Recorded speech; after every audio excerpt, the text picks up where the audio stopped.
donc à ce débat d'orientation constitutionnelle qui a lieu en ce moment à l'hémicycle au CNT, au Conseil national de la transition. Et hier, c'était le tour donc du corps de la magistrature à travers l'AMG de faire ses propositions. Une occasion saisie donc par l'association des magistrats de Guinée pour en tout cas faire l'état des lieux du fonctionnement de la justice guinéenne. Une occasion également dans ce sens-là, à cet effet plutôt, de dénoncer les agissements de l'actuel garde des Sceaux. Et là-dessus, ce qu'on peut dire, le moins ce qu'on puisse dire, c'est que l'AMG n'y est pas allé de même mol. Oui, l'AMG n'y est pas allé de même mol. L'association des magistrats de Guinée, à travers Israël Pogomou, son secrétaire général, a donc rué dans les brancards contre le ministre de la Justice, Alphonse Charles White, puisqu'il estime que ce dernier est en train de dérouler sa propre transition dans la transition actuelle, parce qu'il l'accuse d'avoir théâtralisé, désacralisé, banalisé, instrumentalisé et infantilisé la justice guinéenne à travers des actes qui jugent contraires au discours de prise du pouvoir du CNRD.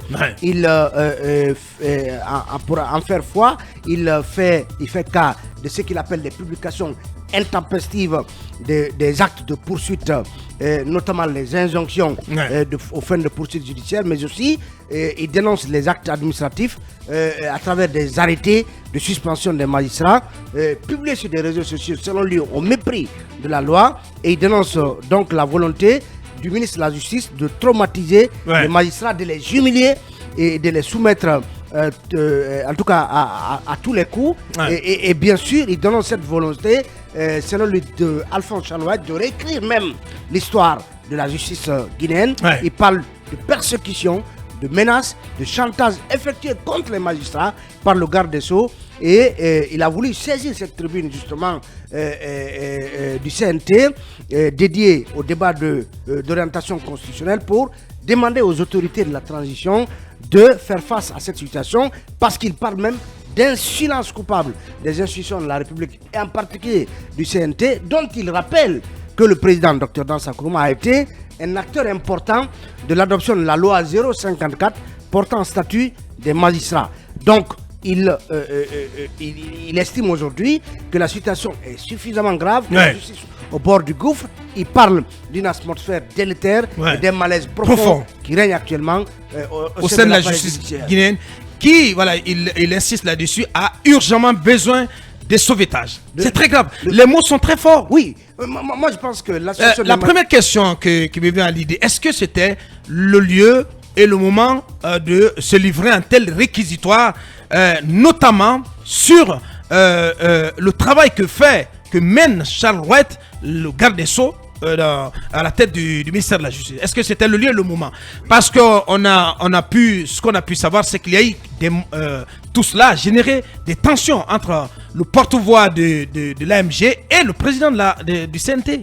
Oui, mais l'occasion était belle. Vous savez, tout tourne autour de la loi organique portant organisation de l'appareil judiciaire. Oui, d'aucuns vous diront qu'ils étaient là tout simplement pour faire des propositions. Oui, mais c'est fait partie des propositions. Pour corriger une situation, il faut quand même peut-être la présenter. Il faut la présenter. C'est ce qui a été fait. Moi, j'estime que l'occasion était belle, puisque ces messieurs n'ont pas accusé gratuitement. Tout ce qu'ils disaient était quand même argumenté avec des preuves. Et vous savez tous qu'on a assisté à des scènes dans ce pays que des scènes ubiesques quand même à relater. C'est pas inventé. Donc, puisque c'est le moment d'élaborer une nouvelle constitution, il faut tenir compte de ces réalités pour pouvoir donner une véritable indépendance à la justice. Parce qu'à Bakar, on le sait, la justice n'est pas indépendante. On sait aujourd'hui que les magistrats sont adoptés, les magistrats n'ont pas le courage. Tout cela parce qu'il y a un homme certainement qui se sent plus fort, qui les nomme comme il veut et quand il veut, et pratiquement ils deviennent redevables à cet homme. Pour régler le problème d'un pays, pour guérir la plaie, il faut mettre le véritable médicament. Peut-être que les propos de M. Pogomou n'ont pas plu. Non, mais il faut rappeler que ce ne sont pas des propos à lui seul. C'est important. Oui, c'est un discours. Non, c'est un discours qu'il a lu au nom de l'AMG. C'est le discours, on l'a reçu. Et il n'a rien inventé. Voilà. Et vous savez que il n'a rien inventé. Le discours, il est celui de l'AMG, l'association des magistrats de Guinée. Donc, ce qu'il a fait, c'est de venir donner, donc de donner l'amplitude par sa voix à ce discours. L'AMG est une structure qui s'assume. C'est pas la première fois qu'on assiste quand même à un tel discours. Il y a eu d'autres déclarations où le président Mohamed Diawara, qui a été éjecté parce qu'il était en conflit avec Charles, ça n'a pas été réglé, est parvenu maintes fois à dénoncer les agissements des magistrats, mais aussi d'autres mots. M-A-U-X. Donc le document est là, titré Communication de l'association des magistrats de Guinée AMG à l'occasion du débat d'orientation constitutionnelle. Donc c'est très clair. Il fallait juste tenir compte de cela. C'est un espace qui est réservé à tout le monde. Si ces messieurs sont venus pour décrire une situation, il fallait les laisser. Mais moi, je savais que ça n'allait pas plaire, cette déclaration, à certaines têtes qui ne veulent pas que les gens soient quand même peut-être un peu critiques vis-à-vis de ce qui se passe. Mais la réalité est que rien n'a été inventé. Monsieur du CNT, c'est le moment, en tout cas, à travers cette nouvelle constitution, de faire de sorte que la justice soit indépendante. Moi, j'ai lu un passage hier où l'AMG demande à ce que pour nommer un magistrat, il faut respecter certaines procédures pour que les magistrats soient indépendants. Puisque n'importe quel magistrat peut être nommé aujourd'hui. C'est important de le souligner. Avant cette dénonciation, l'AMG a fait d'importantes et d'intéressantes propositions. Voilà, sur différents aspects. Voilà, je peux peut-être en citer quelques-uns. Ils ont fait des propositions sur la Cour suprême, etc. Du pouvoir judiciaire et des institutions juridictionnelles. Donc ça, c'est le premier pan des propositions de l'AMG. Ensuite, des propositions relativement à la Cour suprême, et ensuite à la Cour constitutionnelle, puis à la Cour des comptes, et puis à la Haute Cour de justice. D'ailleurs, là-dessus, par exemple, l'AMG pense que la Haute Cour de justice est compétente pour juger les actes accomplis dans l'exercice de leurs fonctions par le président de la République. Et en cas de haute trahison, le Premier ministre, les hauts responsables de l'administration, etc. L'AMG recommande au CNT de renforcer les dispositions prévues par la Constitution du 7 mai 2010 relatives à cette Cour et d'œuvrer pour sa mise en place effective avant la fin de la transition. Donc c'est une proposition intéressante. Entre autres, l'AMG a dénoncé et l'AMG a proposé des solutions que la nouvelle constitution doit prendre en compte. Moi, je crois que ça a été une communication responsable, c'est courageux. C'est comme la participation comment on l'appelle, du mouvement syndical. Mais je crois que pour le moment, ce sont les deux meilleures propositions faites depuis que ces débats ont commencé. Si vous tenez compte de ça, le débat est clos, le problème est réglé, la justice est indépendante, le pays fonctionne. Récemment. C'était important, hein, cette partition de l'AMG était très attendue, Manu. Et ils ne se sont pas loupés là-dessus. Ils ont mis les pieds dans la fourmilière. C'était une déclaration très attendue, que ce soit d'ailleurs des acteurs aussi importants que ceux de la justice. Leur participation était très attendue, au même titre d'ailleurs que les acteurs politiques et les acteurs sociaux. Mais moi, je ne trouve pas catastrophique ce qui est dans ce discours. Je me dis d'ailleurs qu'il faut préparer les mentalités à entendre peut-être des mots de plus en plus choquants, de plus en plus directs, de plus en plus piquants, parce que justement, l'espace qui est offert actuellement par le CNT, c'est justement là où chacun viendra déverser sa colère. C'est une sorte d'exutoire. C'est une sorte d'exutoire. Le CNT a offert une sorte de mur de lamentation. Qu'on ne soit pas étonné que tout le monde y vienne se lamenter, couler ses larmes, parce que c'est là où tout va se décider. C'est là où tout va se dessiner. Très bien. L'AMG n'avait pas meilleure tribune que celle-ci. Et effectivement, peut-être que les mots peuvent sembler très lourds, parce que quand on parle quand même d'infantilisation, les mots sont très forts quand même, Manu. Oui, c'est ce que j'ai dit. Quand on va jusqu'à dire que Charles infantilise notre justice, les mots sont vraiment très durs, c'est la vérité. Mais en même temps, moi je dis que ça veut dire quelque chose. Ça veut dire infantiliser la justice. Ça veut dire beaucoup de choses, Aboka. Ça veut dire beaucoup de choses. Mais quand on met ces mots dans leur contexte, on se rend compte que l'AMG, c'est comme si elle n'attendait que cette occasion-là de donc se défouler, de déverser tout ce qu'elle a emmagasiné depuis le problème Diawara jusqu'à Israël lui-même. C'est une association déjà qui est dirigée par deux personnes qui ont eu maille à partir avec Charles Wright, donc qui peuvent évidemment considérer qu'ils sont victimes de règlement de compte de la part de Charles Wright. Donc Quand vous regardez donc le discours, la communication reflète leur état d'âme. Évidemment. Mais aussi, peut-être que c'est une peinture de la réalité. Oui, mais attendez, Abouakar. On n'en a pas forcément la certitude que c'est une peinture de la réalité. Parce que, encore une fois, le plus souvent, lorsque Charles prend une décision, il l'a fait motiver. Motiver, c'est que en référence à telle disposition. Il le dit toujours. Ouais. Et si ces lois lui donnent le droit de faire telle chose, allons par exemple sur les injonctions aux fins de poursuite judiciaire. Le code de procédure pénale lui a donné le droit de faire cela. Donc s'il le fait, est-ce qu'on peut lui en vouloir? Attention, il y a quand même un certain nombre de choses. Je pense que le problème aujourd'hui, il existe sur le dispositif judiciaire lui-même. Donc, les lois, les règlements, les arrêtés, tout ce dont le ministre de la Justice a à sa disposition pour agir. La possibilité de nommer par arrêté, tout ça, je pense que c'est des failles qui existent. Et ces discours de l'AMG, justement, il attire l'attention sur cela. Peut-être que dans la prochaine loi qui va porter attribution, fonctionnement et tout ce qui concerne la magistrature, il va falloir penser à colmater quelques brèches pour réduire les pouvoirs du ministre de la Justice. Parce que, quoi que l'on dise, un ministre de la Justice, ça reste un homme politique. Parce que ça appartient à un gouvernement. Et un gouvernement, ça a un projet politique dirigé ou reflété en tout cas par son président. On ne peut pas ne pas avoir un ministre de la Justice qui soit toujours enclin à avoir, on va dire, certains contrôles sur l'appareil judiciaire. Maintenant, s'il a la possibilité de nommer, de dégommer selon ses humeurs, oui, c'est une porte qui est ouverte. L'AMG a dépeint une partie de la réalité. Il y a l'état d'âme de celui qui a parlé aussi qui ressort. Il y a beaucoup d'excellentes propositions dans le texte. Mais je crois aussi qu'on aurait pu évidemment porter toutes ces propositions-là sans faire forcément une fixation sur le ministre de la Justice en tant que tel.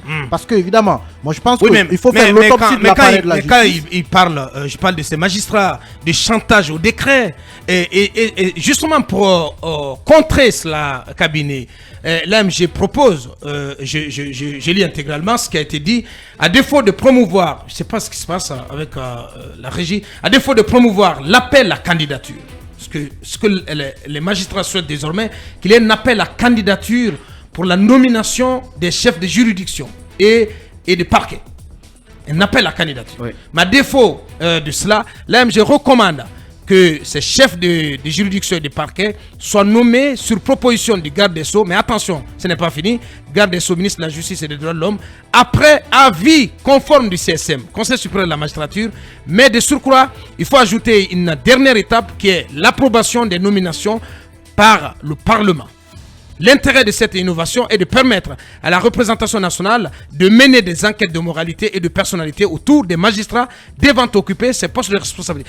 C'est pour cela qu'on dit que c'est une communication qui contient tellement de recommandations importantes sur lesquelles il faut qu'on revienne. C'est important. Donc, ils ne se sont pas bornés qu'à tirer à boulet rouge sur Charles White, mais ils font des propositions assez intéressantes. C'est des propositions intelligibles et intelligentes et à l'épreuve justement de ce qu'ils représentent ces juges-là. Vous savez, la Constitution, elle est d'une technicité extraordinaire qui ne nous permet pas à nous tous, vous voyez, de comprendre un peu les enjeux des textes, le choix qu'on peut faire des compartiments d'une constitution. Vous voyez, ils sont carrés, ils restent spécifiquement sur les questions de justice. Effectivement. Vous voyez, moi, ça rappelle un peu une institution aux États-Unis qu'on appelle Judicial Watch. Le Judicial Watch, justement, travaille un peu comme l'AMG. Il regarde un peu comment les juges sont nommés. Vous voyez, et ce qu'ils proposent là, c'est en réalité une batterie de solutions, de garde-fous pour faire en sorte que l'on ait des juges indépendants, mais que l'on ne nomme pas non plus des juges qui n'en valent pas la peine. Ou des juges qui sont nommés au gré des humeurs du ministre de la Justice. Vous voyez, par exemple, ça ne marche pas comme ça. Quand il propose... Un pays, ça ne marche pas comme ça. Quand on se lève de bon pied, voilà, on aime la tête d'un tel, ou quand on se lève de mauvais pied, on n'aime pas la tête d'un tel d'autre. Mais vous voyez, par exemple... C'est pas comme ça que ça fonctionne. Il faut renforcer, il faut mettre en place ces garde-fous et les renforcer. C'est digue. Mais Bouakar, en parlant par exemple de la Cour suprême aux États-Unis, les 9 juges qui sont aussi des juges constitutionnels sont nommés à vie. Ce sont des mécanismes qui permettent que ces juges-là soient indépendants, qu'un président ne vienne pas tout simplement ou par humeur ou par affinité dégommer. Mais quand ils décrivent que le ministre en nomme parce que sur des raisons qui ne sont pas parfois valables, ils ont suffisamment les preuves. Ce sont des juges, ils se connaissent entre eux. Bien sûr. On a vu des juges, des magistrats digués dans ce pays. C'était inédit. Et en plus, Aboubacar, moi je ne pense pas que l'AMG... Vous faites référence à celui de Beila. Oui, Beila qui chante sur les réseaux sociaux, un ministre. C'est la preuve que l'AMG... Il a déjà sorti son album ou pas? Non, l'album, il y a peut-être... c'est un téléchargement. Ça doit être masterisé. Masterisé. C'est un téléchargement, oui. Très rapidement, on n'a plus que 2 minutes avant de recevoir notre invité. Aboubacar, c'est ce qu'on attend de tous qui vont amener des contributions. C'est-à-dire que les gens restent un peu dans le strict domaine qui est donc le leur, pour permettre d'avoir en réalité des propositions qui sont bornées. Il faudrait d'ailleurs qu'on revienne sur les propositions des associations de presse. C'est passé inaperçu et c'est vrai qu'on n'a pas eu le temps d'en parler. On va y revenir. Pour savoir ce qu'on a fait comme proposition. Mais Aboubacar, c'est tellement important que qu'on ait lancé ce numéro, cette série, disons, un numéro de plusieurs séries de contributions. Oui, bien sûr. On a envie, par exemple, d'avoir C'est parti pour quand même plusieurs jours. On va être focus sur ces débats d'orientation. Il faudra qu'on ait, par exemple, le porte-parole de l'armée qui vient nous dire pourquoi il voudrait que l'on réduise à 2 ou 3, je crois, le nombre de partis politiques. On en parle tout à l'heure suffisamment. Bien sûr. Les magistrats qui réclament aussi qu'ils soient autorisés de porter l'arme. Attention. Le port d'armes. Pour en terminer, Mamadouri. Écoutez, moi je comprends ainsi le président du CNT était un peu mal à l'aise selon ce qui s'est dit face au ton que donc le porte-parole de l'AMG a utilisé, parce que tout simplement depuis le début de cet exercice, tous ceux qui y sont passés ont usé de la même méthodologie. C'est une présentation tout simplement linéaire des propositions. Mais je crois que cela ne doit pas être mal pris, parce qu'en fait l'objectif recherché, c'est de proposer, si vous voulez, quand je prends le cadre de la justice par exemple, un appareil judiciaire qui vraiment est de l'idéal, qui puisse le mieux, si vous voulez, opérationnel possible. Donc quand ils viennent décrire les limites de nos lois que nous avons actuellement et l'attitude de ceux qui incarnent l'appareil judiciaire, que ce soit maintenant les régimes passés ou actuels, je pense qu'il peut prendre l'exemple sur celui qui occupe le poste de ministre de la Justice actuellement. Donc si l'attitude du ministre actuel de la Justice ne leur convient pas ou est souvent en porte-à-faux avec les lois dont ils viennent faire les propositions d'amendement ou de, si vous voulez, de correction, je pense qu'il y a lieu qu'ils prennent l'exemple sur lui. Maintenant, le ton quelquefois assez fort, vous l'avez dit, ils ont mis carrément le pied dans le plat. Et quelquefois aussi, il y a quand même voilà, l'émotion intime et personnelle qui transparaît justement dans le discours, lié au fait qu'ils ont eu effectivement maille à partir avec Charles par le passé. Tout ça se comprend. Et c'est pour cela que moi, Aboubacar, parce que ça ne m'étonne pas, moi d'ailleurs, j'ai voulu qu'il y ait ce schéma comme ça de proposition. Parce que ce qui se passe à l'Assemblée, c'est bien ce que dans ça a fait là, offrir ce tribune où les gens viennent lire tout un discours. Des fois, on prend des propositions par-ci, par-là, on les colmate, on vient proposer. Mais il faut créer une sorte de dialectique constructive autour de la question de constitution. C'est-à-dire qu'il faut choisir un autre cadre autre que la tribune du CNT ou des universitaires ou des intellectuels. Peut-être même pas des intellectuels viendraient autour de chaque thématique importante en rapport avec la Constitution, débattraient autour de ces sujets qui aient des points de vue contradictoires et après on tire souvent des conclusions et avec l'apport de la presse. Je pense qu'on devait réfléchir à tout ça. Et je crois que cet autre format, c'est un format supplémentaire. Je crois que quelqu'un en a fait aussi la proposition même au CNT. C'est très important. Bien. On y joint l'apport des médias qui filmeraient ça et que ça passe en direct, qu'il y ait des débats contradictoires autour de chaque segment ou de chaque grand axe qui doivent meubler la nouvelle constitution. Quand c'est comme ça, je pense que tout le monde peut être édifié. Bien. Voici ce qu'on pouvait dire donc sur cette sortie de l'Association des magistrats de Guinée. On reste dans le même sillage pour continuer d'évoquer ce débat d'orientation en Guinée avec la prise de parole dans un court instant de notre invité précis, le professeur Alpha Amadou Bano Barry.